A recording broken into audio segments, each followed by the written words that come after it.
بسم اللہ الرحمن الرحیم۔ طلسم کدہ، مصنف اسلم راہی M.A۔ ابن دانون کے قتل کے اور اس کے سارے علاقوں کو اپنی عملداری میں شامل کرنے کے بعد ابن یاسین نے جھوٹے نبی صالح بن طریف کے پیروکاروں کی طرف توجہ کی۔ یہ انتہائی جنگجو تھے۔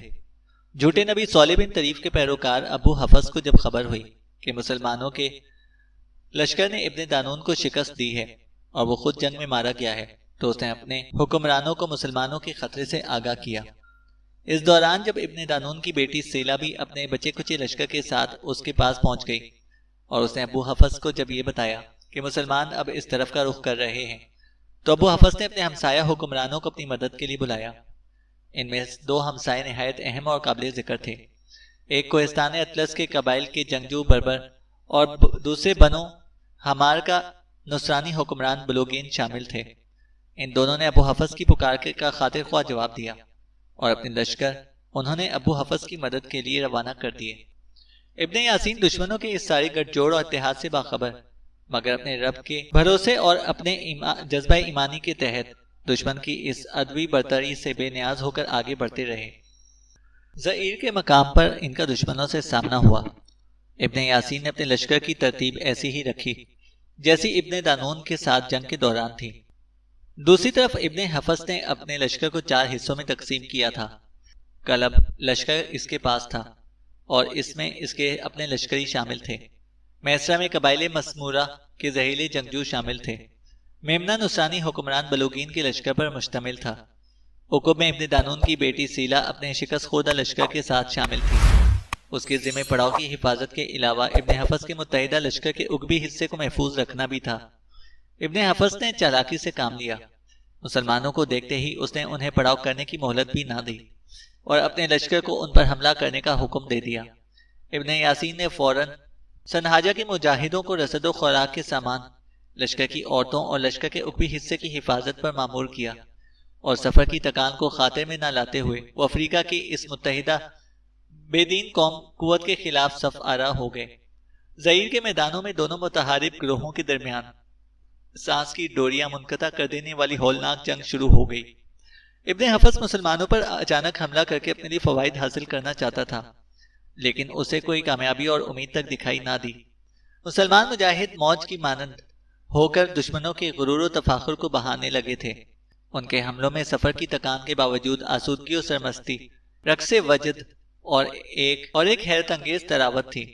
وہ کسی ادراک مند معید و حکیم اور مزاج آشنا طبیب و دانا کی طرح اپنے مردود و مقہور دشمن کی ساری روسیاہی کا علاج کر رہے تھے۔ ابن یاسین اور ابو بکر بن عمر اپنے کلب سے ابو حفص کے کلب پر یوں چھانے لگے تھے جیسے شفق کو شام کے دھندلکے لگنے لگتے ہیں۔ انہوں نے ابو حفص کے سارے جذبوں کو پتھر اور بے جان کر دیا تھا، جیسے برفانی و طوفانی رات ہر شے پر چھا کر اسے بے حس و حرکت کر دے۔ یوسف بن تاشفین اپنے شتربانوں کے ساتھ ایک خوفناک شام، سیل بے کراں، مستور و سربستہ قوت اور دوپہر کی جھلسا دینے والی باؤ کی طرح چھاتا جا رہا تھا۔ سنان بن ایرام نے اپنے میمنہ کے ساتھ دشمن کے میسرہ کے سارے نشیب و پستی کو رات کی گمبھیر خاموشی کی طرح ہموار و درست کر کے رکھ دیا تھا۔ جیسے تپتی ریت پہ اپنا سایہ پھیلاتی ہے، ایسے ہی سنار اپنی بھرپور عقیدت و صدق کے ساتھ ان پر نازل ہو رہا تھا۔ مسلمان مجاہدین کن فیکون کے معجزوں کا اتباع کرتے ہوئے دشمن کی متحدہ قوتوں پر پرہول ضربیں لگا رہے تھے۔ عین اس وقت جب جنگ اپنے عروج پر تھی اور ابن یاسین دشمن میں گھس کر جنگ کر رہے تھے، دشمن کے کسی سپاہی کا ایک نیزہ ہواؤں میں تیرتا ہوا ابن یاسین کے دل میں پیوست ہو گیا۔ ابن یاسین اپنے گھوڑے سے گر کر دم توڑ رہے تھے۔ ابن یاسین کی موت پر مسلمان مجاہدین بدل ہونے کی بجائے انتقامی کارروائی کے درپے ہو گئے۔ ابو بکر بن عمر، یوسف بن تاشفین اور سنار بن ایرام کی سرکردگی میں پہلے سے زیادہ تیز ہو کر حملہ آور ہونے لگے تھے۔ ان کے حملوں میں ان گنت صدیوں کا غضب اور آگ کے طوفان کسی تپش و حرارت تھی۔ ابن یاسین کی مرگ کے انتقام میں پاسبان کعبہ انسانی عظمتوں کے پیکر بن کر بدیوں کی اصلاح کرنے لگے تھے۔ اپنے تیز اور زوردار حملوں میں مجاہدین اپنے حیات بخش جذبوں کے ساتھ سیل نور و نغمہ کی طرح دشمن میں گھس گئے تھے۔ ابو حفص کے متحدہ لشکر کی حالت اب اس ابر آوارہ جیسی ہو گئی تھی۔ جسے ہوا جسم میں بھی اڑا کر لے جائے۔ ابو حفص کے سارے جذبے، سارے ارادے اور ساری امیدیں وہموں میں بدل گئے تھے۔ یک بارگی ابو بکر بن عمر کے اشارے پر مسلمانوں نے اللہ اکبر کی تکبیروں کے ساتھ ایک دوسرے کو یہ نیا پیغام دیتے ہوئے سخت طوفانی حملے شروع کر دیے۔ دشمن کے لشکر کی حالت اب خانہ ویران کی تیرگی کی جیسی ہو گئی تھی۔ تھوڑی دیر کی اور جنگ کے بعد ابو حفص کے لشکر میں پسپائی کے آثار نمودار ہونے لگے۔ پہلے سنار سے مقابلہ کرنے والے اس کے میسرہ کی صفیں درہم برہم ہوئیں۔ میسرہ نصرانی حکمران بلوگین کے لشکر پر مشتمل تھا۔ سنار نے بلوگین کے اس لشکر کو وہم کے منحوس پرندوں کی طرح اڑا کر رکھ دیا تھا اور ان پر اپنے لشکر کے ساتھ اپنی تلواروں سے ایک غیر فانی سے عمل کی ابتدا کر دی تھی۔ اپنی صفیں درہم برہم کرانے کے بعد آخر بلوگین کا وہ لشکر بھاگ کھڑا ہوا۔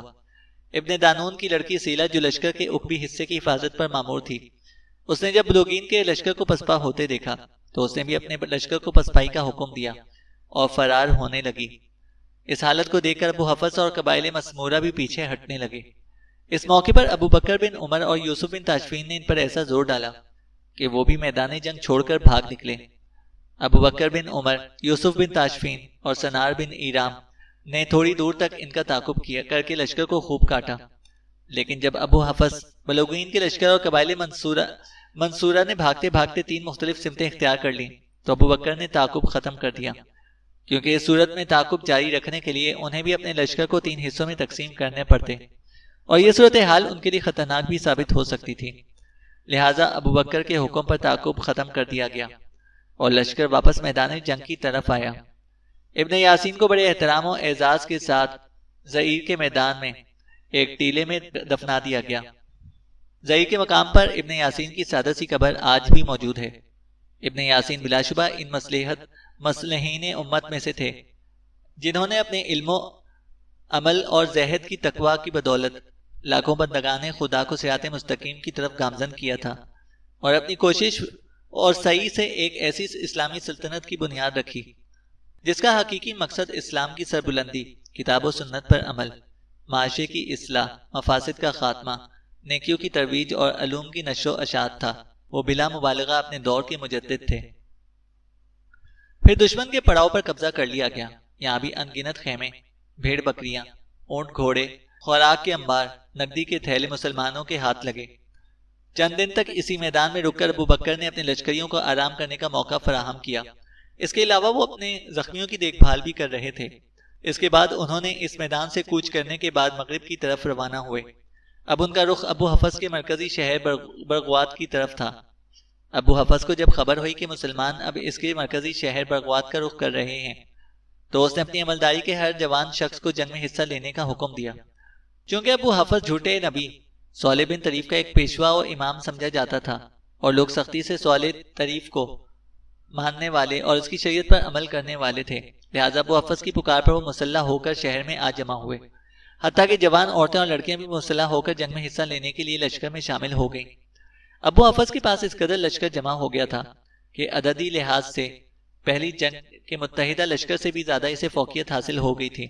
اس قدر لشکر دیکھ کر اپنی فتح کے زعم میں ابو حفص نے شہر سے نکل کر مسلمانوں کا مقابلہ کیا، لیکن ابو بکر بن عمر، یوسف بن تاشفین اور سنار بن ایرام نے ایسا ہولناک مقابلہ کیا کہ پہلے ہی حلے میں انہوں نے ابو حفص کے لشکری فرار ہونے لگے اور مسلمان بادلوں کی مانند ان پر چھاتے گئے۔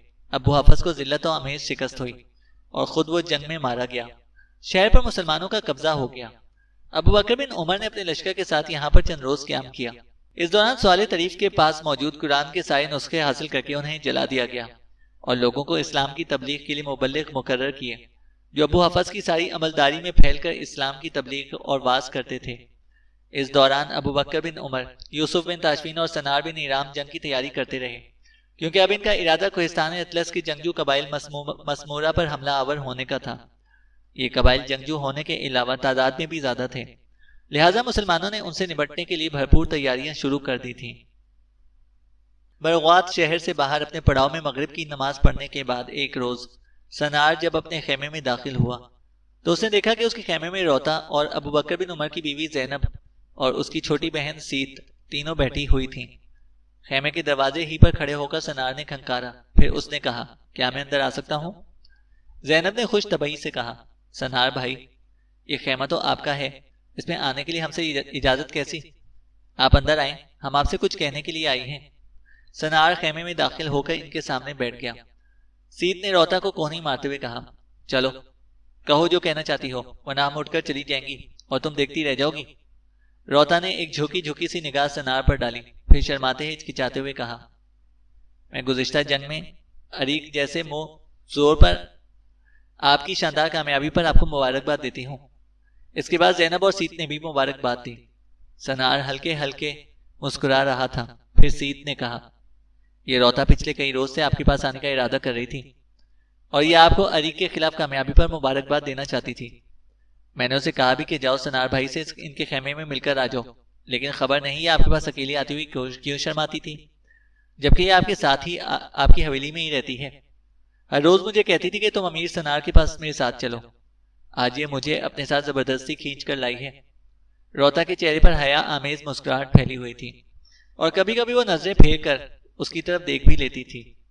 اچانک زینب نے موضوع بدلتے ہوئے سنار سے کہا، میں آپ سے کچھ کہنا چاہتی ہوں، اس کے لیے میں آپ کو کیسے مخاطب کروں؟ اپنے قبیلے کے سردار ہونے کی حیثیت سے امیر کہہ کر پکاروں یا ایک بھائی کہہ کر مخاطب کروں؟ سنار نے کہا، اے میری بہن، مجھے بھائی کہہ کر ہی مخاطب کرو۔ زینب نے کہا، تو پھر اے میرے بھائی سنو، آپ کی بہن پھر آپ سے پوچھتی ہے کہ آپ کب تک روتا سے شادی کر لیں گے؟ یہ بیچاری آپ کی چاہت میں اندھیروں میں جلنے والے چراغ کی چربی کی طرح پگھلتی جا رہی ہے۔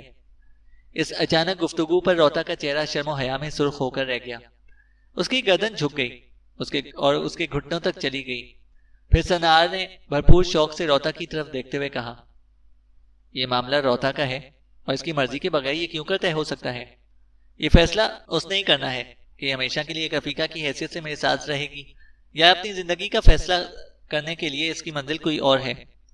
ویسے بھی اس موضوع پر کبھی میری روتا سے گفتگو نہیں ہوئی، اور اے میری بہن، نہ ہی ہم دونوں نے کوئی زندگی کا عہد و پیمان باندھا۔ روتا میرے ساتھ میری حویلی میں ضرور رہ رہی ہے اور اس کی حیثیت وہاں ایک مالکہ کی سی بھی ہے۔ اس کے باوجود ہم نے اکٹھے بیٹھ کے اس موضوع پر کبھی گفتگو نہیں کی۔ زینب نے کہا، اے میرے بھائی، اس سلسلے میں روتا کے ساتھ میں تفصیل سے گفتگو کر چکی ہوں۔ بخدا یہ آپ کو پسند کرتی ہے، آپ کے لیے بے چین رہتی ہے اور آپ سے شادی کرنے کی خواہش مند بھی ہے۔ اگر آپ کو یقین نہ ہو تو میں یہ باتیں آپ کی موجودگی میں روتا سے کر سکتی ہوں۔ سنار نے مسکراتے ہوئے کہا، نہیں، اس کی کوئی ضرورت نہیں۔ زینب نے زور دیتے ہوئے کہا، تو پھر بتائیں کب آپ روتا سے شادی کریں گے؟ میں تو چاہتی ہوں کہ آپ 1-2 روز میں ہی روتا سے شادی کر لیں، کیونکہ ہو سکتا ہے کہ کچھ روز تک میرے شوہر ابو بکر بن عمر یہاں سے سنہاجہ قبائل کی طرف روانہ ہو جائیں اور مجھے اپنے ساتھ لے جائیں، اس طرح روتا کی شادی میں تاخیر ہو جائے گی۔ سنار نے فکرمند لہجے میں پوچھا، امیر ابو بکر سنہاجہ قبائل کی طرف کیوں روانہ ہو رہے ہیں؟ زینب نے کہا، تھوڑی دیر قبل ہی سنہاجہ قبائل سے کچھ لوگ آئے ہیں، وہ اپنے ان جوانوں کو لینے کے لیے آئے ہیں جو ہمارے لشکر میں شامل ہیں۔ وہ امیر ابو بکر سے کہہ رہے تھے کہ سنہاجہ قبائل میں آپس میں لڑ پڑے ہیں، لہٰذا وہ لشکر میں شامل اپنے جوانوں کو واپس لینے کے لیے آئے ہیں تاکہ وہ اپنے قبیلے کا ساتھ دیں۔ امیر ابو بکر کہہ رہے تھے کہ سنہاجہ کی قبائلی جنگ ان صحراؤں کے اندر مسلمانوں کی قوت کو نقصان پہنچا سکتی ہے، لہٰذا وہ ان قبائل میں صلح کرانے کے لیے خود ان کے ہاں جائیں گے۔ سنار نے فکرمند لہجے میں کہا، اگر سنہاجہ قبائل آپس میں لڑ پڑے ہیں تو یہ بہت برا ہوا ہے، اس طرح ان صحراؤں کے اندر مسلمانوں کی عسکری قوت کو واقعی نقصان پہنچے گا۔ زینب کی چھوٹی بہن سیت نے سنار سے کہا، اے امیر، آپ تو صرف اسی ایک معاملے پر اس قدر فکرمند ہو گئے ہیں، ابھی تو آپ کے پاس میرے بابا اس سے بھی ایک سنگین مسئلہ لے کر آ رہے ہیں۔ سنار نے پریشانی میں پوچھا، وہ کون سا معاملہ ہے جو تمہارے بابا میرے پاس لے کر آ رہے ہیں؟ سیت نے کہا، وہ میری بہن زینب اور امیر ابو بکر کا معاملہ۔ سنار نے اور زیادہ پریشانی میں پوچھا، ان دونوں کا معاملہ کیا ہے؟ کیا ان دونوں کے درمیان کوئی تنازع یا جھگڑا ہے؟ سیت نے کہا، یہ تو میرے بابا ہی آپ سے۔ سیت کہتے کہتے رک گئی کیونکہ خیمے میں اس کا باپ عبیل داخل ہو رہا تھا۔ اپنے والد کو دیکھتی زینب اٹھ کر خیمے سے باہر نکل گئی۔ شاید وہ جانتی تھی کہ اس کا باپ کس معاملے میں گفتگو کرنے آیا ہے۔ تاہم روتا اور سیت دونوں وہیں سنار کے پاس بیٹھی رہیں۔ سیت کا باپ ابیل سنار کے سامنے آ کر بیٹھ گیا اور کہا، ایرام کے بیٹے، آپ ہمارے قبیلے کے سردار ہیں، میں آپ کے پاس اپنی بیٹی زینب کا معاملہ لے کر آیا ہوں اور آپ کے فیصلے اور مشورے کا خواہش مند ہوں۔ سنار نے تشویش کا اظہار کرتے ہوئے پوچھا، زینب کا کیا معاملہ ہے؟ اس سے پہلے سیت بھی مجھ سے اس معاملے پر گفتگو کرنے والی تھی، لیکن آپ کے آ جانے کی وجہ سے وہ اچانک خاموش ہو گئی۔ جبکہ زینب گھبرائی گھبرائی سی اٹھی اور چلی گئی۔ آخر کیا بات ہے؟ ابیل نے کہا۔ میری بیٹی زینب کہیں شروع ہی سے تاشفین کے بیٹے یوسف کو پسند کرتی تھی، لیکن مجھے یا میرے گھر کے کسی دوسرے فرد کو علم نہ تھا۔ یوسف بن تاشفین بھی زینب کو چاہتا تھا اور دونوں کا ارادہ تھا کہ وہ کسی نہ کسی طرح اپنے گھر والوں پر اپنا ارادہ ظاہر کر کے شادی کر لیں، لیکن اسی دوران زینب کی شادی امیر ابو بکر بن عمر سے ہو گئی۔ یوسف بن تاشفین اپنے بڑے چچا زاد بھائی کے احترام کی وجہ سے خاموش پتھر بن کر رہ گیا۔ زینب نے شرم و حیا کے باعث چپ ساتھ لی، لیکن اب میں نے سنا ہے کہ میری بیٹی اکثر روتی رہتی ہے۔ وہ امیر ابو بکر کے ساتھ خوش نہیں ہے۔ وہ ان کا احترام اور ان کی عزت ضرور کرتی ہے، لیکن وہ اپنی ذات میں خوش نہیں، چربی کی طرح پگھلتی جا رہی ہے۔ ابیل نے ذرا سا رک کر پھر کہا، آپ نے دیکھا کہ میری بیٹی شادی سے قبل کیسی صحت مند تھی؟ اب وہ سوکھ کر خشک لکڑی کی طرح ہوتی جا رہی ہے۔ کاش میں شادی سے قبل اس کی مرضی کا اندیا لے لیتا۔ میں تو اسی ذام میں رہا کہ امیر ابو بکر سے شادی پر وہ خوش ہوگی، لیکن مجھے کیا معلوم تھا کہ وہ اور یوسف بن تاشفین ایک دوسرے کو پسند کر چکے ہیں۔ میں سمجھتا ہوں کہ میں نے اپنی بیٹی پر ظلم کیا ہے۔ میں اپنے آپ کو مجرم سمجھنے لگا ہوں۔ اے امیر، آپ مشورہ دیں کہ کیسے میں اپنی ذات کے اندر اس جرم کو مٹا سکوں۔ سنار نے سوچتے ہوئے کہا، یوسف شروع ہی سے میرا دوست اور بھائی رہا ہے، لیکن کبھی بھی اسے مجھ پر کبھی شبہ تک نہیں ہونے دیا کہ وہ زینب کو پسند کرتا ہے۔ ابیل نے کہا، وہ انتہائی نیک خو اور خاموش طبع انسان ہے۔ وہ اپنے فیصلے قدرت کے انجام پر چھوڑ دینے والا انسان ہے۔ سنار نے کہا، تو پھر آپ بھی اپنے فیصلے قدرت کے انجام پر چھوڑ کر خاموش ہو جائیں اور زینب کو امیر ابو بکر کے ساتھ گزارا کرنے دیں۔ ابیل نے کہا، کیا آپ چاہتے ہیں کہ میری بیٹی سوکھ کر کانٹا ہو جائے؟ اگر وہ اسی حالت میں کچھ عرصہ اور رہی تو وہ بیمار ہو کر ختم ہو جائے گی۔ کاش میں اپنی عزیز بیٹی کی کوئی مدد کر سکتا۔ ابیل نے ذرا رک کر کہا، اے ایرام کے بیٹے، کیا ایسا ممکن نہیں کہ امیر ابو بکر زینب کو طلاق دے دیں، اور اگر وہ چاہیں تو سید کو اپنی زوجیت میں لے لیں؟ آپ دیکھتے ہیں سید میری بیٹیوں میں سب سے زیادہ خوبصورت اور قداور ہے۔ سنار نے کہا، میں فی الوقت آپ سے کوئی وعدہ نہیں کرتا۔ میں پہلے امیر ابو بکر سے اس سلسلے میں بات کروں گا۔ وہ جو فیصلہ کریں گے ہم سب کو قبول ہونا چاہیے، اور جس نے ان کے فیصلے سے روگردانی کی تو یاد رکھو کہ وہ صرف امیر ابو بکر کا ہی نہیں، میرا بھی دشمن ہوگا۔ ابو بکر بن عمر ہم سب کے امیر ہیں، ان کا احترام بہرحال ہم سب پر فرض ہے۔ سنار کہتے کہتے خاموش ہو گیا، کیونکہ خیمے کے دروازے پر ایک سپاہی نمودار ہوا تھا، اور اسے سنار کی طرف دیکھتے ہوئے کہا، آپ کو امیر ابو بکر نے بلایا ہے؟ سنار نے پوچھا، میرے علاوہ بھی کسی کو انہوں نے بلایا ہے؟ سپاہی نے کہا، ہاں، انہوں نے امیر یوسف کو بھی بلایا ہے، اور وہ اس وقت ان کے خیمے میں موجود ہیں۔ سنار جب اٹھنے لگا تو ابیل نے کہا، امیر سنار، میں یہیں آپ کے خیمے میں بیٹھ کر آپ کا انتظار کروں گا۔ اب جب کہ امیر ابو بکر نے آپ کو بلایا بھی ہے تو آپ زینب کے موضوع پر بھی ان سے ضرور گفتگو کریں۔ سنار نے اٹھتے ہوئے کہا، ابیل، میرے آنے تک پھر یہیں پر بیٹھو، میں امیر ابو بکر سے بات کروں گا۔ روتا اور سیت، تم دونوں بھی میرے لوٹنے تک یہیں پر رہو۔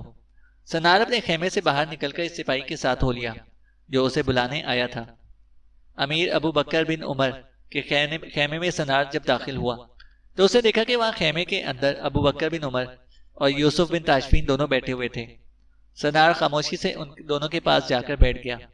امیر ابو بکر نے ان دونوں کو مخاطب کرتے ہوئے کہا، میرے پاس تم دونوں کے لیے 2 موضوع ہیں۔ سنار نے کہا، اے امیر، آپ سے بات کرنے کے لیے ایک موضوع میرے پاس بھی ہے، لیکن میں اس پر علیحدگی میں گفتگو کروں گا۔ امیر ابو بکر نے کسی قدر سنجیدگی میں کہا، تمہاری گفتگو کا موضوع اگر ابیل کی بیٹی زینب ہے تو اس کا میں فیصلہ کر چکا ہوں، اور اپنے بھائی یوسف کے سامنے میں تم سے اس موضوع پر گفتگو کروں گا۔ سنو میرے دونوں عزیز بھائیوں، مجھے غور سے سنو۔ میرا پہلا فیصلہ یہ کہ آج اور ابھی صرف چند ساتھیوں کے ساتھ یہاں سے رخصت ہو جاؤں گا۔ سنہاجہ قبائل ایک دوسرے کے خلاف صف آرا ہو گئے ہیں، جو افریقہ کے اندر مسلمانوں کی قوت کے لیے اضافی پریشانی کا باعث بن سکتے ہیں۔ میں جا کر سنہاجہ قبائل میں صلح کراؤں گا۔ لشکر میں جس قدر سنہاجہ قبائل ہیں وہ سب میرے ساتھ یہاں سے کوچ کریں گے۔ سنہاجہ قبائل میں سے جس نے بھی صلح کی اس کوشش کو رد کرنے کی کوشش کی، میں انہی سنہاجی جوانوں کو ان کے خلاف اپنے لشکر کے طور پر استعمال کروں گا۔ یہ سب جوان میرے ساتھ دینے کا عہد کر چکے ہیں، اور میں انہیں کوچ کے لیے اپنی تیاریاں مکمل کر لینے کا حکم دے چکا ہوں۔ اور سنو، سنہاجہ قبائل کے مابین صلح کرانے اور ان کے اندر کچھ عرصہ رہنے کے بعد میں ان میں سے ایک لشکر تیار کر کے سوڈان کی طرف نکل جاؤں گا، اور وہاں میں اسلام کی تبلیغ و ترویج کے فرائض انجام دوں گا۔ ابن یاسین کی یہ خواہش تھی کہ سوڈان میں بھی تبلیغ کا کام شروع کیا جائے اور میں یہ کام سر انجام دوں گا۔ میرے بعد یوسف کی حیثیت مرابطین کے ایک امیر کی سی ہوگی اور سنار تم نائب امیر ہوگے۔ ابھی تم دونوں کے ذمہ بے حد اہم کام ہیں۔ سب سے پہلے کوہستان اطلس کے مسمورہ قبائل کو زیر کرو اور جان رکھو کہ ایک روز نصرانی حکمران تمہارے خلاف سر اٹھائیں گے۔ مجھے یہ خبر بھی یہاں سے گزرنے والے کچھ تاجروں سے ملی ہے کہ بلوگین نے افریقہ میں ہمارا مقابلہ کرنے کے لیے اٹلی، سکلیا اور شمالی اندلس کے عیسائی حکمرانوں سے بھی مدد طلب کر رکھی ہے۔ اگر وہ ان کی مدد حاصل کرنے میں کامیاب ہو گیا تو تمہارے سامنے ایک بھاری جمعیت لا کر کھڑی کر دے گا۔ جب کبھی اس کے ساتھ تمہارا سامنا ہو تو اسے کچل کر رکھ دینا، اس کے ساتھیوں کا تعاقب کرنا اور ایک ایک کو کاٹ کر رکھ دینا تاکہ وہ آئندہ کے بعد ہماری راہ میں کوئی رکاوٹ نہ بن سکیں۔ اس کے بعد بحر اوقیانوس تک سارے علاقے کو اپنی عملداری میں شامل کر لینا اور ہو سکے تو اس کے بعد اندلس کے مسلمانوں کی مدد بھی کرنا، اور ان دنوں قسم پرسی کی حالت میں ہیں۔ میرا دوسرا فیصلہ یہ ہے کہ میں اپنی بیوی زینب بنت ابیل کو طلاق دے چکا ہوں۔ وہ تھوڑی دیر قبل سنار کے خیمے سے اٹھ کر اس طرف آئی تھی۔ میں اسے طلاق کے علاوہ کچھ اس موقع پر میرے پاس جو بھی نقدی ہے وہ بھی اسے دے چکا ہوں۔ اب اپنے باپ کے خیمے میں منتقل ہو گئی ہے۔ میں کچھ روز سے اس کے متعلق کچھ باتیں سن رہا تھا۔ آج جب زینب نے میرے سامنے ان باتوں کی تصدیق کی تو میں نے اسے آزاد کر دیا۔ یوسف میرے بھائی، جب زینب کی عدت کے دن پورے ہو جائیں تو تم اس سے شادی کر لینا، یہ میرا حکم ہے۔ مجھے امید ہے کہ تم اپنے بڑے بھائی کا حکم نہ ٹالو گے۔ سنار، میں تمہیں اس کام میں ضامن مقرر کرتا ہوں، تم یوسف اور زینب کی شادی کراؤ گے۔ یوسف، کاش تم نے زینب کے ساتھ میری شادی سے قبل ہی مجھے بتا دیا ہوتا کہ تم زینب کو پسند کرتے ہو، تو یہ حادثہ ہرگز رونما نہ ہوتا۔ میں اسی وقت زینب سے تمہاری شادی کروا دیتا۔ مجھے پہلے کی گفتگو سے کچھ شک ہوا تھا، پھر میں نے ابیل کے ساتھ بیٹھنے والے اس قبیلے کے لوگوں سے پتہ کیا، اور آج زینب نے خود ہی کھل کر اس کا اقرار کر لیا کہ تم دونوں ایک دوسرے کو پسند کرتے ہو۔ میری دعا ہے خدا تم دونوں کو اتفاق، امن اور صلح کے ساتھ رکھے۔ اسی وقت ایک سپاہی اس خیمے کے دروازے پر نمودار ہوا اور اس نے ابو بکر کو مخاطب کرتے ہوئے کہا، اے امیر، جس لشکر نے آپ کے ساتھ روانہ ہونا ہے وہ کوچ کے لیے تیار ہے۔ سب لوگ آپ کے خیمے سے باہر جمع ہو گئے ہیں۔ آپ کے گھوڑے پہ چین ڈال کر تیار کر دیا گیا ہے۔ امیر ابو بکر نے کہا، بس میں تھوڑی دیر تک آ رہا ہوں۔ اس موقع پر یوسف بن تاشفی نے رقت آمیز آواز میں کہا، اے امیر، میں آپ کے ان دونوں فیصلوں کے خلاف سخت احتجاج کرتا ہوں۔ آپ نے زینب کو طلاق نہ دینی چاہیے تھی، بلکہ میری اور اس کی ماضی کی یادوں کو ہماری کوتاہی جان کر فراموش کر دینا چاہیے تھا، اور پھر آپ کے سنہاجہ قبائل کی جنگ نمٹانے کے بعد ہمیشہ کے لیے سوڈان کی طرف جانے کا فیصلہ کر لیا ہے۔ یہ بھی آپ کی زیادتی ہے۔ ابو بکر نے اپنی جگہ پر اٹھتے ہوئے کہا، یہ زیادتی نہیں، حالات کا تقاضا ہے۔ میں جانتا ہوں میرے بعد میرا بھائی یوسف مرابطین کے لیے مجھ سے کہیں اچھا امیر ثابت ہوگا اور بہترین سپہ سالار بھی۔ بخدا مرابطین کو تمہارے فیصلوں کی ضرورت ہے۔ زینب ایک عقل مند اور زبردست فہم و فراست کی لڑکی ہے، وہ ان معاملات میں مشورے دے کر تمہاری خوب مدد کیا کرے گی۔ یوسف بن تاشفین نے ضد کرنے کے سے انداز میں کہا، کچھ بھی ہو جائے میں آپ کو جانے نہ دوں گا۔ اگر سنہاجہ قبائل کے جھگڑے کو نمٹانا ہی چاہتے ہیں تو اس کے لیے لشکر جس کے ساتھ آپ نے کوچ کرنے والے ہیں میں خود روانہ ہو جاؤں گا۔ امیر ابو بکر نے کہا، نہیں، ایسا ہرگز نہ ہوگا، میں خود روانگی کا فیصلہ کر چکا ہوں۔ سنو یوسف، جب تک میں یہاں ہوں میں تمہارا امیر ہوں، اور ایک امیر کی حیثیت سے میں تمہیں حکم دیتا ہوں کہ اس معاملے میں تم مجھ سے کوئی مزید گفتگو نہ کرو گے۔ امیر ابو بکر اٹھے اور اپنے خیمے سے باہر نکلنے لگے۔ یوسف بن تاشفین اور سنار دونوں اپنی اپنی گردنیں ان کے حکم کے سامنے جھکا دی تھیں، اور دونوں خاموشی سے اٹھ کر ان کے ساتھ ہو لیے۔ سنہاجہ قبائل کے سب جوان اپنے گھوڑوں پر سوار امیر ابو بکر کے خیمے کے سامنے کھڑے تھے، اور ان کے سامنے امیر ابو بکر کا گھوڑا کھڑا تھا۔ امیر ابو بکر باری باری یوسف اور سنار کو گلے لگا کر ملے، پھر وہ اپنے گھوڑے پر سوار ہوئے اور سنہاجہ قبائل کے ان لشکریوں کے ساتھ وہاں سے کوچ کر گئے۔ سنہاجہ قبائل میں صلح کرانے کے بعد امیر ابو بکر سوڈان چلے گئے تھے، پھر انہیں واپس آنا نصیب نہ ہوا، اور وہیں سوڈان میں انہوں نے 480 ہجری میں وفات پائی۔ سنار جب اپنے خیمے میں واپس آیا تو اس نے دیکھا کہ روتا اور سید کے علاوہ زینب اور سید کا باپ ابیل بھی اس کا منتظر تھا۔ سنار نے ابیل کی طرف دیکھتے ہوئے کہا، آپ اب اپنے خیمے میں جائیں، وہاں زینب آپ کی منتظر ہوگی۔ امیر ابو بکر یہاں سے کوچ کر گئے ہیں، وہ یہاں سے سنہاجہ قبائل کی طرف گئے ہیں۔ وہاں وہ قبائلی انتشار پر قابو پانے کے بعد اسلام کی تبلیغ و اشاعت کے لیے سوڈان کی طرف چلے جائیں گے۔ جانے سے قبل ان کو یہ خبر ہو گئی تھی کہ زینب اور امیر یوسف ایک دوسرے کو پسند کرتے رہے ہیں، لہٰذا جو کچھ یہاں ان کے پاس نقدی تھی وہ زینب کو دینے کے بعد وہ اسے طلاق دے گئے ہیں۔ مجھے ان سے کچھ کہنے کی ضرورت ہی نہیں پڑی اور آپ کے سارے کام درست ہو گئے ہیں۔ اب یوسف بن تاشفین مرابطین کے امیر اور میں نائب امیر ہوں۔ عدت کے دن پورے ہونے کے بعد زینب کی شادی امیر یوسف سے کر دی جائے گی، اور یہ شادی کرانے میں ابو بکر بن عمر مجھے ضامن مقرر کر گئے ہیں۔ امیر ابو بکر بہت عظیم انسان ہیں، آپ لوگوں نے سمجھ ہی نہیں پائے۔ اب آپ اپنے خیمے میں جائیں، وہاں زینب اکیلی آپ کی منتظر ہوگی۔ ابیل کے چہرے پر اب سکون اور خوشی کا اظہار تھا۔ وہ مسکراتا ہوا اٹھا اور سنار کے خیمے سے نکل گیا۔ سنار جب اپنی نشست پر بیٹھ گیا تو سیت نے پوچھا، اے امیر، ہم دونوں جو اتنی دیر سے آپ کے خیمے میں بیٹھی ہیں تو ہم دونوں کے لیے کیا حکم ہے؟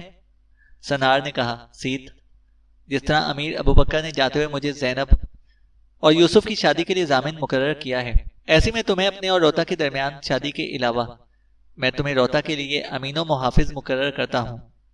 سیت نے ایک عزم سے کہا، اگر آپ مجھے روتا کے لیے ضامن کے علاوہ اس کے اور آپ کے محافظ بھی مقرر کرتے ہیں تو اے امیر پھر مطمئن رہیے، آپ سے اس کی شادی ہونے تک میں اس کی محافظ ہوں۔ اب میں بہت جلد روتا اور آپ کی شادی کا انتظام کروں گی۔ سنار اٹھ کر اپنے خیمے کے ایک کونے میں آیا اور وہاں رکھی ایک چرمی خرجین سے 2 تھیلیاں نکال کر روتا کے سامنے رکھتے ہوئے کہا، روتا، یہ سنبھال کر رکھو، ان دونوں تھیلیوں میں نقدی ہے اور یہ مال غنیمت میں سے میرے حصے میں آئی ہیں۔ اب جب کہ تم میری زندگی کا ساتھی بننے کا فیصلہ ہی کر چکی ہو تو پھر میری ہر شے کی مالک بھی تم ہو۔ میری نقدی کی تھیلیاں پڑی ہیں، اور روتا شرماتی رہی۔ سیت نے بڑی بے باکی سے کہا، یہ تھیلیاں اٹھا لو اور چلیں۔ بخدا میں اگر تمہاری جگہ ہوتی اور امیر سنار مجھے یہ تھیلیاں دیتے تو فوراً اٹھا کر اپنی تحویل میں لے لیتی۔ تم خوش قسمت ہو کہ اس امیر سنار تمہیں اپنی زندگی کا ساتھی بنا رہے ہیں۔ روتا نے ایک بھرپور نگاہ سنار پر ڈالی اور پھر اس نے تھیلیاں اٹھا لی اور پھر سیت کے ساتھ اٹھ کر وہ خیمے سے باہر نکل گئی۔ ابو حفص کی عملداری کا نظام درست کرنے، برغوات شہر میں اپنا حاکم مقرر کرنے، صالح بن طریف کی شریعت کے خاتمے اور وہاں کے لوگوں کو راہ راست پر لانے کے بعد یوسف اور سنار نے برغوات شہر سے کوچ کیا۔ اب مرابطین کے امیر اور سپہ سالار یوسف بن تاشفین تھے، جبکہ سنار بن ایرام نائب امیر تھے۔ امیر ابو بکر کے ساتھ سنہاجہ قبائل کے جوانوں کے چلے جانے کے باعث گو کے لشکر کی حالت کو کچھ ضعف سا پہنچا تھا، لیکن چونکہ ابو حفص کی عملداری کے لوگوں نے مسلمان مبلغوں کی وجہ سے جھوٹے نبی صالح بن طریف کی شریعت کو چھوڑ کر اسلام قبول کر لیا تھا، لہٰذا ان میں سے کافی جوان لشکر میں شامل ہو گئے تھے اور لشکر کی حالت پہلے سے بھی مضبوط اور مستحکم کر لی گئی تھی۔ اسی طرح اپنی حالت کو مضبوط اور درست کرنے کے بعد امیر یوسف اور سنار نے کوہستان اطلس کے قبائل مزمورہ کی طرف پیش قدمی کی۔ اس پیش قدمی کے دوران صحرا کے خانہ بدوش قبائل نے کئی بار مسلمانوں پر شبخون مار کر اس پیش قدمی کو روکنے کی کوشش کی، لیکن انہیں ناکامی ہوئی۔ یہ سب صحرا میں بکھرے ہوئے خانہ بدوش قبائل تھے۔ ابھی تک قبائل مزمورہ مسلمانوں کے سامنے نہ آئے تھے۔ یوسف بن تاشفین اور سنار کی سرکردگی میں مسلمان آگے بڑھتے رہے، یہاں تک کہ وہ کوہستان اطلس کی ایک شاخ جبل تبکال کے پاس جا پہنچے۔ قبائل مزمورہ ابھی تک مسلمانوں کے سامنے نہ آئے تھے، حالانکہ جبل تبکال سے صرف 20 میل کے فاصلے پر کوہستان اطلس کے دامن میں ان کی بستیاں اور شہر شروع ہو جاتے تھے۔ یہاں جبل تبکال کے دامن میں یوسف بن تاشفین اور سنار نے پڑاؤ کیا، اور یہاں یوسف بن تاشفین نے عظیم چھاؤنی تعمیر کرنے کا حکم دیا۔ یہ جگہ چونکہ مرکز میں تھی، لہٰذا یہاں چھاؤنی قائم کرنے کا ارادہ یہ تھا کہ یہاں سے سب صحرائی قبائل پر گرفت رکھی جا سکے۔ مسلمانوں نے اس تیزی اور جاں فشانی سے کام کیا کہ یہاں انہوں نے اپنی محنت سے ایک بہترین چھاؤنی قائم کر دی جو 1780 فٹ بلند جبل تبکال کے دامن میں تھی۔ چھاؤنی کے سامنے میلوں تک کھجوروں کے باغات پھیلے ہوئے تھے، اور پشت پر پھیلا ہوا کوہستان اطلس اس چھاؤنی کے حسن کو دوبالا کرتا تھا۔ بعد میں یہی چھاؤنی مراکش شہر کی شکل اختیار کر گئی اور جنوبی مراکش کا نگینہ کہلانے لگی۔ 300 سال بعد مراکش شہر میں تبدیل ہونے والی اس چھاؤنی میں جب ابن بطوطہ داخل ہوا تو اس نے لکھا، یہ شہر بہت خوبصورت اور وسیع ہے، وہاں خیرات بہت ہوتی ہے اور بہت سی مسجدیں بھی ہیں۔ ایک مینار نہایت بلند ہے کہ اس کی چوٹی پر کھڑے ہو کر تمام شہر نیچے نظر آتا ہے۔ شہر کی رونق پہلے کی نسبت کچھ کم ہوتی جا رہی ہے، اس شہر میں ایک مدرسہ ہے جو اپنی وضع اور صنعت میں بے مثال ہے۔ اس مدرسے کو یوسف بن تاشفین کے بعد امیر ابو الحسن نے چلایا تھا۔ ایک روز یوسف بن تاشفین اور سنار جبل تبکال پر کھڑے اپنی نئی تعمیر ہونے والی شاندار چھاونی کا نظارہ کر رہے تھے کہ سنار نے کہا، اے امیر، زینب کی عدت ختم ہو گئی ہے، اب آپ اس سے شادی کر لیں۔ یوسف بن تاشفین نے مسکرا کر سنار کی طرف دیکھا اور کہا، سنار میرے بھائی، میں زینب سے شادی کے لیے ابھی تیار ہوں، لیکن میری شرط یہ ہے کہ میرے ساتھ تمہاری اور روتا کی شادی بھی ہو جائے۔ دیکھو، ادھر ادھر کی باتیں کر کے بھول نہ جانا، کیونکہ سیت مجھے تمہارے اور روتا کے متعلق تفصیل بتا چکی ہے۔ کیا اچھا ہوگا جب ہم دونوں بھائی ایک ساتھ شادی کریں گے۔ سنار نے خوش طبعی سے کہا، اے امیر، مجھے روتا کے ساتھ شادی کرنے سے انکار نہیں ہے، لیکن یہ شادی اس کے بھائی کی موجودگی میں ہوگی۔ میں نے اسے یہاں لانے کے لیے ایک آدمی بستی کی طرف روانہ کر رکھا ہے، امید ہے کہ چند روز تک وہ پہنچ جائے گا، لیکن میں چاہتا ہوں میں آپ کی شادی کے لیے اس کے آنے تک انتظار نہ کروں۔ میری خواہش ہے کہ آپ کی شادی آج ہی ہو۔ آپ جانتے ہیں کہ میں اس شادی میں ایک ضامن ہوں، امید ہے کہ آپ میری خواہش پوری کریں گے۔ یوسف بن تاشفین نے ہتھیار ڈالتے ہوئے کہا، سنار میرے بھائی، تم جو چاہتے ہو میں تمہاری خواہش رد نہ کروں گا۔ سنار نے خوشی اور مسرت میں یوسف بن تاشفین کا ہاتھ تھام لیا اور پھر وہ دونوں اپنی چھاونی کی طرف جا رہے تھے۔ اسی روز امیر یوسف بن تاشفین اور زینب کی شادی کر دی گئی۔ جبل تبکال میں یوسف بن تاشفین اور سنار نے اپنی چھاونی مکمل کر لی اور پھر انہوں نے اپنے لشکر کے ساتھ کوہستان اطلس کے دامن میں میلوں دور تک آباد جنگجو بربر قبائلوں کی طرف پیش قدمی شروع کی۔ اس بار لشکر کے صرف 2 ہی حصے کیے گئے تھے، آدھا لشکر یوسف بن تاشفین کے پاس اور آدھا سنار بن ایرام کے پاس تھا۔ قبائل مسمورہ کو بھی خبر ہو گئی تھی کہ مسلمان ان کی طرف کوچ کر رہے ہیں، لہٰذا انہوں نے اپنی تیاریاں مکمل کر کے 5 میل آگے پیش قدمی کی اور صحرا کے اندر ایک جگہ پڑاؤ کر کے وہ مسلمانوں کا انتظار کرنے لگے تھے۔ قبائل مسمورہ نے مسلمانوں کو جبل تبکال کے دامن میں اور اپنے بالکل قریب جو چھاونی تعمیر کرنے کی مہلت دی، اس کی بھی ایک وجہ تھی۔ انہوں نے مسلمانوں کے خلاف نصرانی حکمران بلوگین سے اتحاد کر لیا تھا اور انہیں اس کی آمد کا انتظار تھا تاکہ دونوں قوتیں متحد ہو کر مسلمانوں کے خلاف عملی اقدام شروع کریں۔ لیکن بلوگین کو کوہستان اطلس کی طرف آنے میں دیر ہو گئی تھی، کیونکہ وہ اس کمک اور سامان کو جمع کر رہا تھا جو امداد کی صورت میں اسے اٹلی، سکلیا اور شمالی اندلس سے مل رہے تھے۔ یوسف بن تاشفین اور سنار کو بھی ان دونوں قوتوں کے اتحاد کا علم ہو گیا تھا۔ انہوں نے اپنے جاسوس بلوگین پر نظر رکھنے کے لیے روانہ کر دیے تھے اور اس کی آمد سے پہلے انہوں نے قبائل مسمورہ سے نمٹنے کا فیصلہ کر لیا تھا۔ قبائل مسمورہ جانتے تھے کہ اگر مسلمانوں کو پڑاؤ کرنے، سنبھلنے اور آرام کرنے کا موقع دیا گیا تو وہ انہیں لمحوں کے اندر کاٹ کر ان کی ہڈیوں کا ڈھیر لگا دیں گے۔ لہٰذا جو ہی یوسف بن تاشفین اور سنار اپنے لشکر کے ساتھ ان کے سامنے آئے، انہوں نے آگے بڑھ کر مسلمانوں پر حملہ کر دیا۔ اسلامی لشکر دشمن کو حملہ آور ہوتے دیکھ کر یوسف بن تاشفین اور سنار کی سرکردگی میں فوراً 2 حصوں میں بٹ گیا۔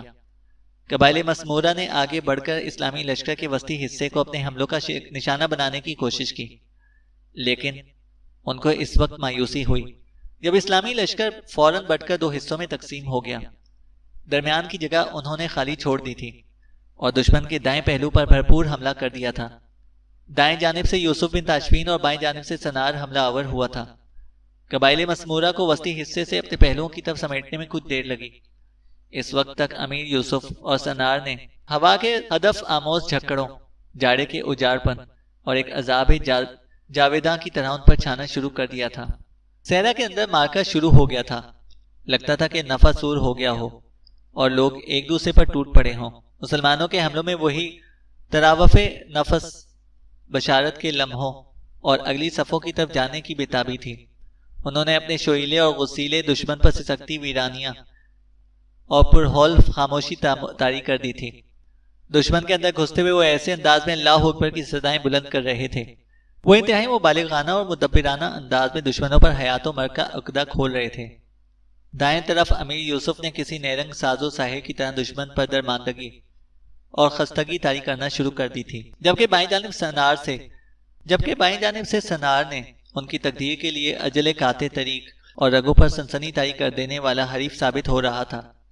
اس نے طوفانوں جیسے مہیب اور دھوئیں جیسے کثیف اپنے حملوں میں طوفانی رات میں ٹھہرا سکوت طاری کر دیا تھا۔ امیر یوسف اور سنار دونوں قانون قدرت کی درخشندگی کی خاطر عزم و ایثار کی تصویریں اور وفا کے پیکروں کی طرح دشمن پر حملہ آور ہوتے جا رہے تھے۔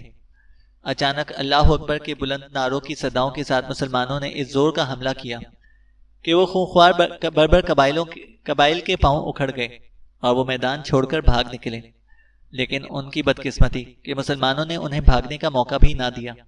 سنار نے اپنے لشکر کے ساتھ آگے بڑھ کر ان کے بھاگنے کی راہیں مسدود کرتے ہوئے سامنے کی طرف سے ان پر حملہ کر دیا، جبکہ پیچھے کی طرف سے امیر یوسف نے اپنے لشکر کے ساتھ ان کا قتل عام شروع کر چکے تھے۔ مسمورہ قبائل نے جب دیکھا کہ میدان جنگ سے ان کے بھاگنے کی راہیں بھی مسدود کر دی گئی ہیں اور سامنے اور پشت دونوں کی جانب سے ان کا قتل شروع ہو گیا ہے، تو انہوں نے ہتھیار پھینک کر مسلمانوں کی اطاعت قبول کر لی، اور ان میں سے اکثریت نے وہیں کوہستان اطلس کے دامن میں امیر یوسف اور سنار کے سامنے اسلام قبول کر لیا۔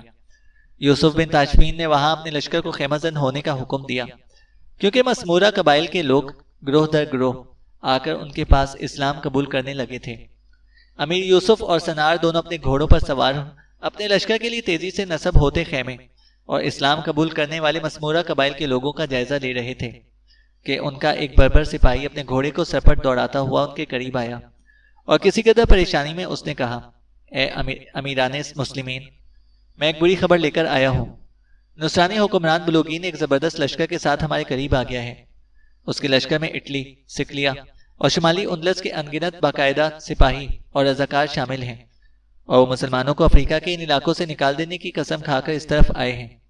بلوگین یہاں سے صرف 20 میل کے فاصلے پر اپنے لشکر کے ساتھ خیمہ زن ہے۔ اس کا ارادہ ہے کہ وہ 2 دن بعد رات کے وقت ہم پر شبخون مار کر ہمیں زیر کرنے کی کوشش کرے گا۔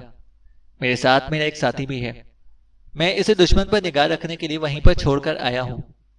امیر یوسف نے کہا، تم بھی واپس لوٹ جاؤ اور دشمن کی پیش قدمی پر سخت نگرانی رکھو۔ وہ جاسوس جب چلا گیا تو امیر یوسف نے پوچھا، سنار میرے بھائی، اب تمہارا کیا خیال ہے؟ سنار نے کہا، بلوگین کو غلط فہمی میں مبتلا ہے اور آج آنے والی رات ہم اس کی ساری غلط فہمیاں دور کر دیں گے۔ امیر یوسف، آپ یہیں رہیں اور میں بلوگین کی سرکوبی کے لیے اس کی طرف جاتا ہوں۔ آنے والی رات میں اس پر شبخون ماروں گا اور اسے اس کے لشکر سمیت ہلاکت میں ڈال کر رکھ دوں گا۔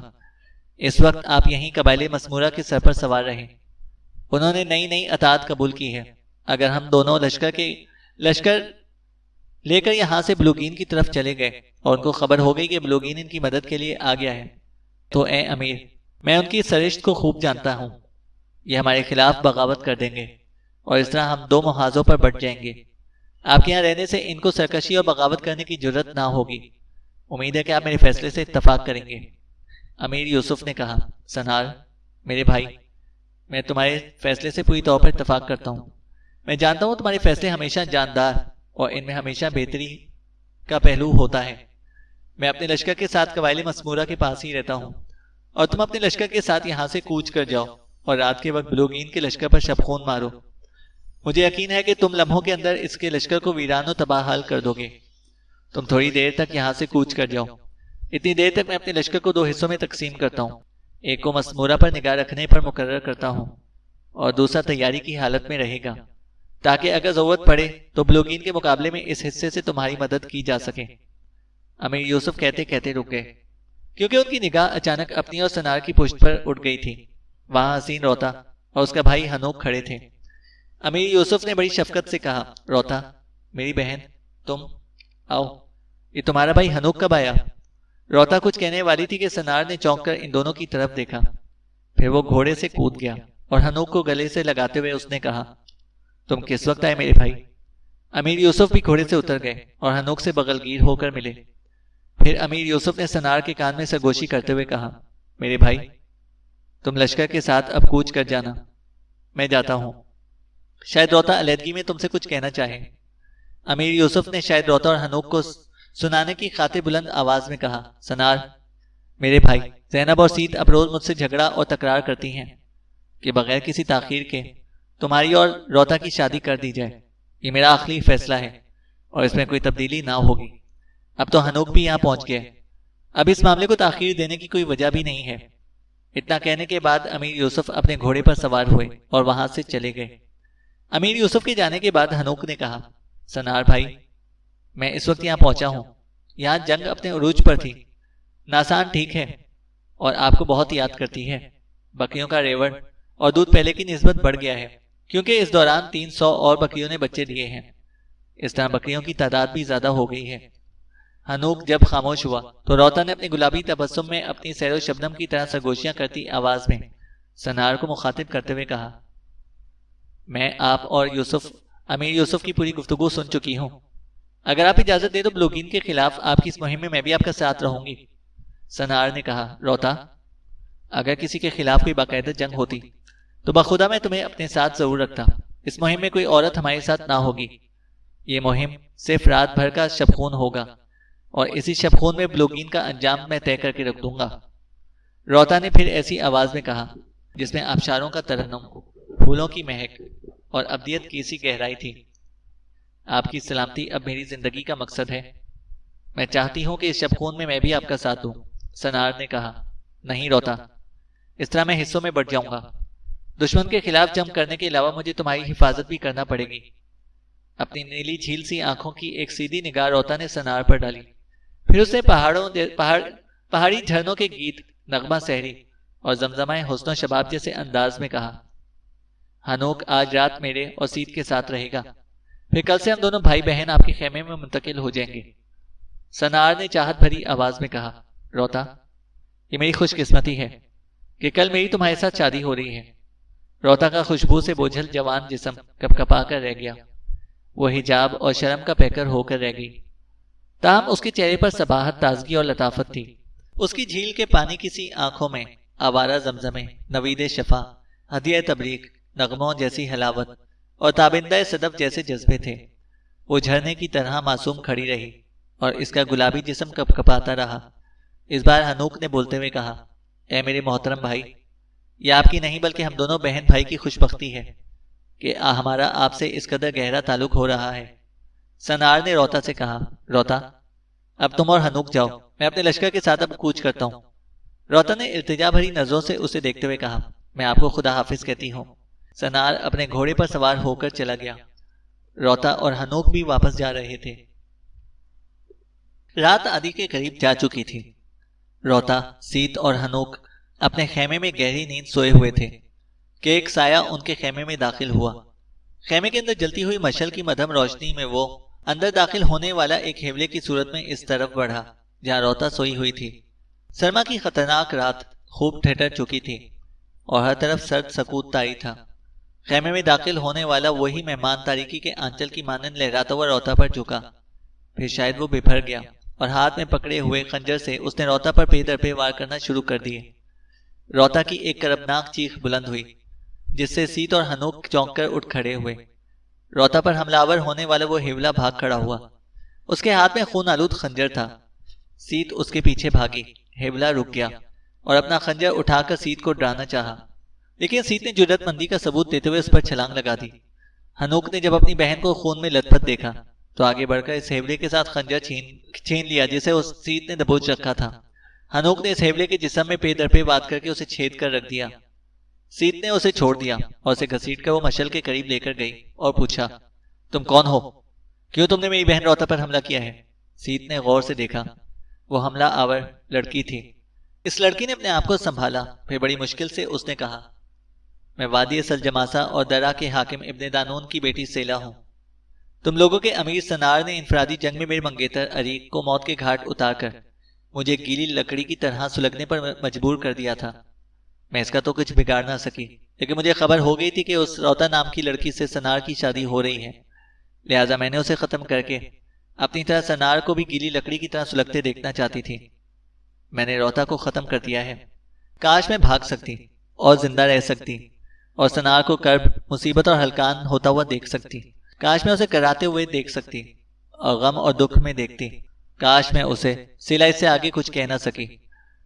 اس کی گردن ایک طرف ڈھلک گئی اور وہ ختم ہو گئی۔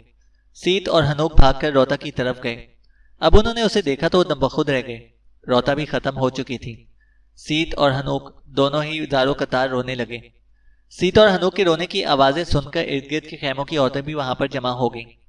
اتنے میں امیر یوسف اور زینب کا خیمہ بھی پاس ہی تھا۔ تھوڑی دیر تک وہ بھی بھاگتے ہوئے سیت کے خیمے میں پہنچ گئے۔ روتا کی لاش اور سیت و ہنوک کو روتے دیکھ کر امیر یوسف اور زینب دنگ رہ گئے۔ سیت بیچاری بھاگ کر آگے بڑھی اور امیر یوسف کو اس نے رو کر ساری داستان سنا دی۔ امیر یوسف نے دکھ سے کہا، اپنے آپ کو سنبھالو، میں حنوک کو ڈھارس دیتا ہوں۔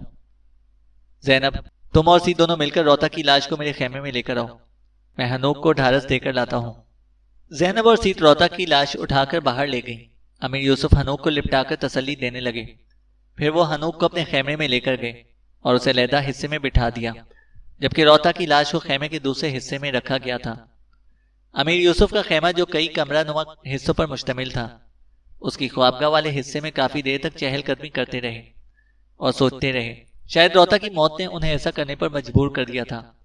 پھر وہ خیمے کے اس حصے میں آئے جس میں روتا کی لاش رکھی ہو گئی تھی، اور وہاں زینب اور سید لشکر کی دوسری عورتوں کے ساتھ بیٹھی رو رہی تھیں، جبکہ حنوک دوسرے کمرے میں بیٹھا اپنی عزیز بہن کی اس ناگہانی مرگ پر آنسو بہا رہا تھا۔ امیر یوسف نے اشارے سے اپنی بیوی زینب اور سید کو باہر بلایا۔ جب وہ دونوں اٹھ کر باہر آئیں تو امیر یوسف دونوں کو اپنی خوابگاہ میں لائے۔ وہ بکھرے بکھرے اور پریشان تھے۔ زینب نے پوچھا، کیا بات ہے؟ آپ کچھ کہنا چاہتے ہیں کیا؟ امیر یوسف نے کہا، روتا کی موت نے مجھے ہلا کر رکھ دیا ہے۔ سنار اسے بے پناہ محبت کرتا تھا، اب میں کیوں کر سنار کا سامنا کر سکوں گا؟ وہ میرا عزیز بھائی ہے، کیسے میں اس کے اس غم کو برداشت کروں گا؟ میں اسے کیوں کر ملوں گا اور پریشان دیکھ سکوں گا؟ بخدا اس کا یہ غم میرے لیے بھی دائمی غم بن کر رہ جائے گا۔ کاش میں سنار کی امانت کی حفاظت کر سکتا، کاش سنار اسے اپنے ساتھ ہی لے گیا ہوتا۔ چند ثانیوں تک خاموش رہنے کے بعد امیر یوسف نے اس بار سید کی طرف دیکھتے ہوئے کہا، سید، اگر تمہاری مرضی ہو تو میری یہ مشکل دور ہو سکتی ہے، کیا تم میرا ایک کہا مانو گی؟ سید نے کہا، آپ لشکر کے امیر اور میرے بڑے بھائی ہیں، آپ کا ہر کہا میرے لیے حکم کا درجہ رکھتا ہے۔ امیر یوسف نے کہا، کیا تم سنار سے شادی کرنا پسند کرو گی؟ سید نے کہا، اے میرے بھائی، امیر سنار بہادر و شجاع، حسین و دلاور اور شریف و نیک خصلت جوان ہیں، ان سے ہر لڑکی ان سے شادی کرنے کو اپنے لیے سعادت و خوشبختی خیال کرے گی۔ امیر سنار کے لیے میں حاضر ہوں۔ امیر یوسف نے کہا، سید، تم نے ہاں کر کے میرا بوجھ ہلکا کر دیا ہے۔ روتا کی تجہیز و تکفین کے کچھ روز بعد میں سنار سے تمہارے ساتھ شادی کر لینے کا ذکر کروں گا، میں اسے اس پر رضامند کر لوں گا۔ اس طرح تمہاری صورت میں سنار کو ایک اچھی بیوی اور حنوک کو ایک پیار کرنے والی بہن مل جائے گی۔ اب میں مطمئن ہوں۔ اب تم دونوں بہنیں عورتوں میں جا کر بیٹھو۔ اور زینب اور سید واپس چلی گئیں۔ امیر یوسف اس حصے میں چلے گئے جہاں پر حنوک بیٹھا تھا۔ آسمان پر چاندنی بہاتا مہتاب مغرب کی طرف غروب ہو رہا تھا۔ رات گہری ہو گئی تھی۔ رات کے سرد ویران اندھیروں میں رکی رکی فضاؤں کے اندر لامحدود خاموشی حلول کر گئی تھی۔ شب کے باطن پر اندھیرا چھانے لگا تھا۔ ستارے شب ہجراں کے مسافروں کی طرح کوچ کر جانے کو تھے، اور سمت الراس پر چمکنے والے بھی مغرب کی جانب چھپ گئے تھے۔ صحرا کے اندر تیز ہواؤں کے باعث جھاڑیاں دکھائی دے رہی تھیں۔ رات ہونے کا وقت قریب آ گیا تھا، لہذا دامن آسمان پر ستاروں کی نقش و نگار بننے کی تیاریوں میں تھے۔ چاند کے غروب ہونے سے اب چاندنی رخصت ہو گئی تھی۔ رات کا ویران اندھیرا ہر شے سے دست و گریبان ہو گیا تھا۔ سنار صحرا کے اندر بلوگین کے لشکر سے دور چاند غروب ہونے کا انتظار کرتا رہا۔ چاند غروب ہوا اور اکناف عالم میں تاریکی بکھر گئی تو سنار اپنے لشکر کے ساتھ زہریلے تیر کی طرح صحرا کے اندر فروکش بلوگین کے لشکر کی طرف بڑھا۔ چونکہ صبح ہونے کے قریب تھی، بلوگین کے لشکری حرکت احتیاط کو نظر انداز کرتے ہوئے گہری نیند سوئے ہوئے تھے۔ وہ مسلمانوں پر شبخون مارنے کی نیت رکھے ہوئے تھے، جبکہ خود ان پر شبخون مارا جا رہا تھا۔ بلوگین کے لشکر کے قریب جا کر سنار نے اپنے لشکر سے چند دستے علیحدہ کیے اور انہیں لے کر لشکر سے مشرق کی طرف جا کر حملہ کر دینے کا حکم کیا، جبکہ خود وہ بقیہ لشکر کے ساتھ دوسری سمت کو چلا گیا۔ سنار کی ہدایت کے مطابق ان دستوں نے نعرہ ہائے تکبیر بلند کرتے ہوئے بلوگین کے لشکر پر حملہ کر دیا۔ اس شبخون سے بلوگین کے لشکر میں ایک بھگدڑ سی مچ گئی، اور بلوگین کے اپنے لشکریوں کے علاوہ شمالی انڈلس، اٹلی اور سکلیا کے سپاہی بھی اپنی پٹیاں باندھ کر اور مسلح ہو کر مشرق کی طرف بھاگنے لگے، جس طرف سے ان پر شبخون مارا جانے لگا تھا۔ لیکن ان کی بدقسمتی کہ سنار نے انہیں اپنی بہترین جنگی چال میں پھنسا دیا تھا۔ جس وقت وہ مشرق کی طرف بھاگ رہے تھے، سنار نے اپنے لشکر کے ساتھ مغرب کی سمت سے ان کی پشت پر حملہ کر دیا۔ ریتیلے پرہول صحرا میں نعرہ ہائے تکبیر بلند کرتے ہوئے سنار کی سرکردگی میں مسلمان مجاہدین نے بنی نو انسانی کے کام، رہبر خاص و عام، غلامان دلبر صدرہ مقام اور قافلہ انسانیت کے رہبر بن کر بلوغین کے لشکر پر نازل ہوئے۔ ان کے حملوں میں آتش و التہاب میں ڈوبے ان کے انکہے پیغام تھے۔ ان کی تلواریں اچانک حرکت میں آ کر یوں برس پڑی تھیں جیسے کسی طلسماتی شخصیت نے آبشاروں کے منجمد ہونٹوں کو حرکت دے دی ہو۔ وہ اونٹوں کی ہدی خوانوں اور بحر میں آزاد مچھلی کی طرح حملہ آور ہو کر صحرا کے اندر ایک آندھی کے بعد دوسری آندھی اور ایک طوفان کے بعد دوسرا طوفان کھڑا کر رہے تھے۔ ساری جہاں سوزی اور تباہ کاری اب ان کی تلواروں کی نوکوں میں اتر گئی تھی۔ صحرا کے اندر موت کی منڈی میں زندگی کا رس بہنے لگا، اور جب سنار نے اپنے صحرائی انداز بیاں میں اللہ اکبر کا نعرہ مارنے کے بعد اپنے جوانوں کو للکار کر دشمن کا خاتمہ کرنے کو کہا تو ان صحرائی عقابوں کی طرح حملہ آور ہونے والے درویش صرف مجاہدوں کے جسموں میں گویا ایک آگ سی سلگ گئی تھی۔ ان کی تلواریں گویا کن فیکون کے معجزوں کی پیروی کرتے ہوئے دشمن کو مدہوش و خیرہ کر کے ان کے اسیانوں کا انبار لگانے لگی تھیں۔ سنار برفانی آندھیوں کی طرح جھپٹ رہا تھا اور اپنے سامنے آنے والے ہر دشمن کو وہ موزہ ساز کی طرح چھیدتا چلا جا رہا تھا۔ اندھیرے کے اندر تلواروں کے ٹکرانے کا شور اور مرنے والوں کی چیخوں پکار کے اندر اچانک سنار کی خونخوار آواز بلند ہوئی۔ وہ اپنے لشکریوں کو مخاطب کر کے کہہ رہا تھا، میرے باجبروت ساتھیوں، دشمن کے لیے بھٹی کی طرح دہک جاؤ اور آسمان سے برسنے والی آگ بن جاؤ۔ آج دشمن کی ہر چال کو فروگزاش اور نظر انداز کر کے اور اپنی قوم کے نجات دہندہ بن کر موت کی منڈی میں اتر جاؤ۔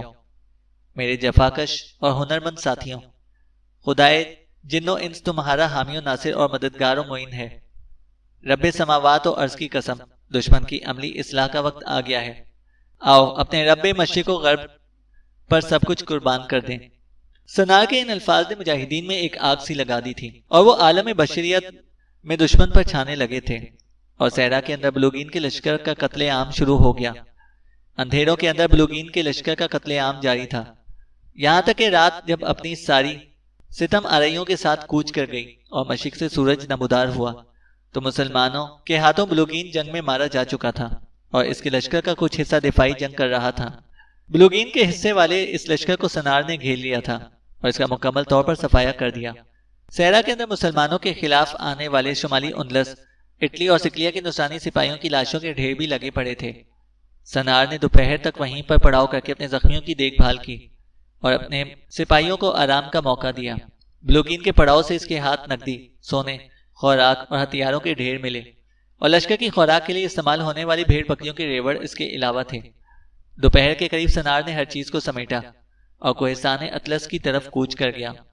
سنار اپنے لشکر کے ساتھ جب اس جگہ پر پہنچا جہاں امیر یوسف بن تاشفین نے پڑاؤ کر رکھا تھا تو امیر یوسف نے اس کا شاندار استقبال کیا۔ امیر یوسف کے ساتھ ان کی بیوی زینب اور سیت بھی تھی۔ جس وقت امیر یوسف سنار کو گلے لگا کر بلوغین کے خلاف اس کی فتح پر اسے مبارکباد دے رہے تھے، ایک طرف سے ہنوک بھاگتا ہوا آیا اور سنار سے لپٹ کر رونے لگا۔ سنار نے پریشانی میں پوچھا، ہنوک کیا بات ہے، تم روتے کیوں ہو؟ روتا کہاں ہے؟ امیر یوسف اداس ہو گئے تھے۔ زینب اور سید کے چہرے اتر گئے تھے۔ پھر امیر یوسف نے دکھ کے ساتھ روتا کے مرنے کی داستان سنا ڈالی۔ روتا کی موت کا سن کر سنار کے جسم کی رگیں کھنچ گئیں، چہرہ تانبا ہو گیا، آنکھوں میں اندھیروں کے اندر غصے کے شعلے رقص کرنے لگے تھے۔ پھر اس بیچارے کی جھکی دراز بھووں سے بوجھل ہو گئی اور لبوں پر جھلملاہٹ سی بکھر گئی۔ امیر یوسف غمگین و ملول کھڑے اسے دیکھ رہے تھے۔ زینب کی آنکھوں سے آنسو طاری تھے اور سیت ہنوک کو اپنے ساتھ لپٹا کر بچوں کی طرح سسک سسک کر رونے لگی۔ امیر یوسف نے سنار کو لپٹاتے ہوئے کہا، روتا کو دفنانے کے لیے مجھے تمہارا ہی انتظار تھا۔ میں نے وہ سامنے والے پہاڑ کے اوپر اس کی قبر کھدوا ڈالی ہے۔ آؤ پہلے اس کی تجہیز و تکفین کا انتظام کریں۔ کوہستان تبکال کی ایک چوٹی پر روتا کو دفن کر دیا گیا۔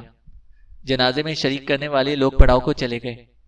امیر یوسف، زینب، سید اور ہنوک قبر کے پاس بیٹھے تھے، جبکہ سنار جنگلی پھول توڑ توڑ کر روتا کی قبر پر ڈال رہا تھا۔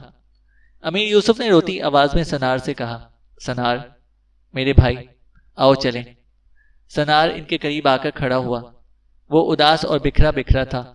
سید نے نہ جانے کہاں سے اپنے اندر اتنی ہمت اور جرت پیدا کر ڈالی کہ اس نے اپنے ایک ہاتھ سے ہنوک کا بازو پکڑ لیا اور دوسرے ہاتھ سے اس نے سنار کا بازو پکڑتے ہوئے کہا، امیر سنار آئیے چلیں۔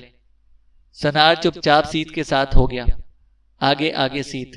سنار اور ہنوک کے بازو پکڑے چل رہی تھی، اور ان کے پیچھے امیر یوسف اور ان کی بیوی زینب گردنیں جھکائے جا رہے تھے۔ سورج غروب ہو رہا تھا، فضاؤں میں ایک سماوی خوشبو اور جنگلی پھولوں کی پرانی مہک بکھر رہی تھی، اور وہ پانچوں غمگین، اداس اور افسردہ کوہستان تبکال سے اتر کر اپنے پڑاؤ کی طرف جا رہے تھے۔ ختم شد۔ تو دوستو یہ ناول بھی اپنے اختتام تک پہنچتا ہے۔ امید ہے کہ آپ کو یہ ناول ضرور پسند آیا ہوگا۔ اس ناول کو اپنے دوستوں کے ساتھ بھی ضرور شیئر کریں، اور اگر آپ ہمارے چینل پر نئے ہیں تو ہمارے چینل کو سبسکرائب کریں اور ساتھ موجود بیل آئیکن کو ضرور پریس کریں تاکہ آنے والی ہر ویڈیو کی اپڈیٹ آپ کو بر وقت مل سکے۔ شکریہ۔